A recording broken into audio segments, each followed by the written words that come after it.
Hello everyone and welcome to my Bachelor Nation 24 channel. I hope everyone is having a wonderful day. Before we begin, please hit the subscribe button and give this video a thumbs up. Jerry Turner appears on The Golden Bachelorette and questions Joan Vassos' journey. Joan Vassos' season of The Golden Bachelorette kicked off with a bang, and now we're tuning in to find out if she finds the second big love of her life. This is the first season of The Golden Bachelorette, so, for the most part, Joan is making her own way. However, she is getting some advice from the first Golden Bachelor star, Jerry Turner, whom she competed for and ultimately ended up going home early. Joan and Jerry were able to bond during a one-on-one date right before her untimely exit. With her new role as a senior lead, she's leaned on Jerry a bit for advice and support. But when he shows up for his Golden Bachelor cameo, Jerry seems more doubtful than encouraging, possibly because of his own recent divorce after a quickie wedding to the Golden Bachelor winner Theresa Nist. Jerry Turner sparks doubt during the Golden Bachelorette appearance. Jerry Turner must be drawing from his own experience when he shows up to chat with Joan Vassos on the Golden Bachelorette. The first senior spin-off star thought he found love when he proposed to Theresa Nist on finale night. They even got married just months later in a lavish televised wedding attended by Bachelor Nation's elite. But things fell apart even faster than they came together, and before summer even started, the couple had already called it quits and filed for divorce. So when Jerry showed up on the Golden Bachelorette, he didn't sound nearly as hopeful as he was while filming his season.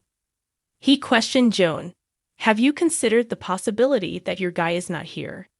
Jerry's appearance in the latest sneak peek is brief, so it's not clear if there's more context to his questioning. But he certainly doesn't sound very positive. Joan Vassos is surrounded by handsome suitors, including Kelsey Anderson's dad. We've learned from Joan's premiere night that her senior suitors are very handsome and accomplished. One of the highlights, which has been teased for weeks, is that Kelsey Anderson's widower father, Mark, is among the men looking for love with Joan.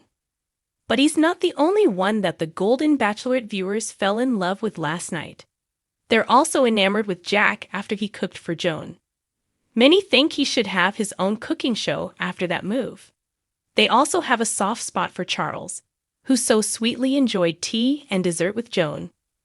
With just one episode behind us, viewers are already comparing shows and believe that The Golden Bachelorette will be better than Jen Tran's season of The Bachelorette, which just ended. Jerry Turner, the charming widower whose gentle smile and calm demeanor made him the heartthrob of The Golden Bachelorette, had been patient throughout the journey. As he walked down the softly lit corridor of the mansion, his mind raced with thoughts of the women he had met so far. Each one was remarkable in her own way, with stories that revealed the richness of life lived fully. But tonight, as he prepared for his one-on-one date with Joan Vassos, he felt a shift. There was something unspoken between them, something that lingered just beneath the surface. Joan was one of the most intriguing women in the mansion. With her bright, inquisitive eyes and confident stride, she carried herself like someone who had seen it all, but still had the capacity to be surprised. Over the weeks, Jerry had grown fond of her. They shared deep conversations about love and loss, about finding purpose in later years. Yet, every time they came close to delving into something more, Joan would pull back, her words hesitant, her smile a little too controlled. Tonight, Jerry wanted to get to the bottom of that mystery.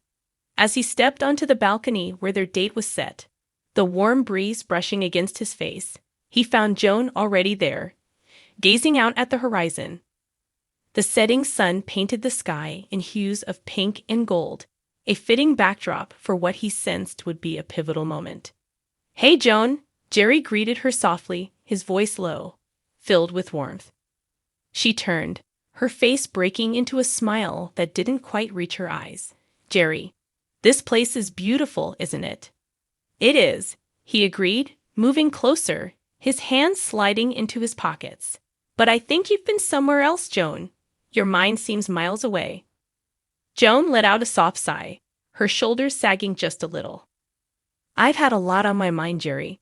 This whole experience, being here, it's been surreal." Jerry took a seat beside her, turning his full attention to her. I know it can be overwhelming. I've been feeling it too. But I sense there's more to it for you. You've been holding something back, haven't you?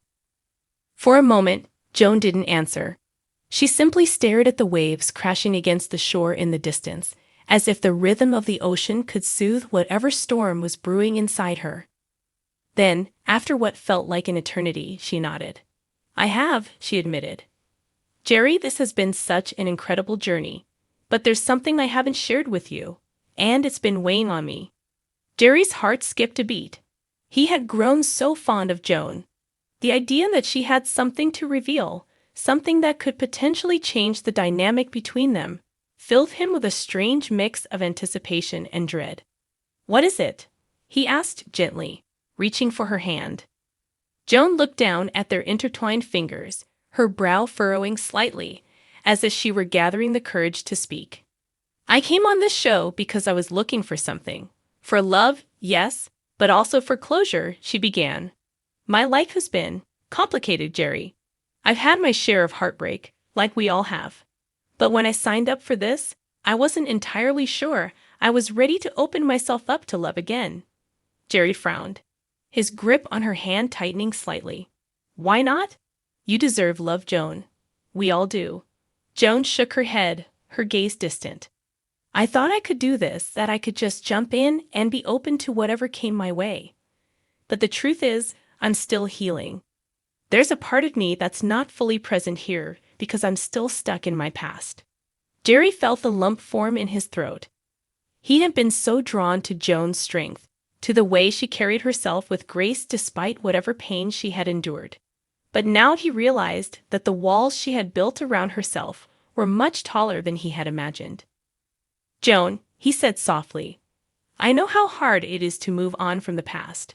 I've been through that journey myself. But being here with you, I've seen how much potential there is for us to build something new, something beautiful. Do you really feel like you're not ready for that? Joan's eyes filled with tears, and she blinked them back quickly. I don't know, Jerry. I thought I was ready. But the closer we get, the more I realize how scared I am. Scared of getting hurt again. Scared of opening up and being vulnerable. Jerry's heart ached for her. He had been there too, in that place of fear and uncertainty. But he also knew that sometimes taking that leap of faith was the only way to truly heal. I get it, he said, his voice gentle but firm. But Joan, you don't have to do this alone. I'm here. And I'm willing to take things as slow as you need, if it means we can explore what we have. Joan looked at him, her expression softening. You really mean that? Of course I do, Jerry replied. This isn't just a game for me. I came here because I believe in love, even after everything I've been through. And I see something in you, Joan.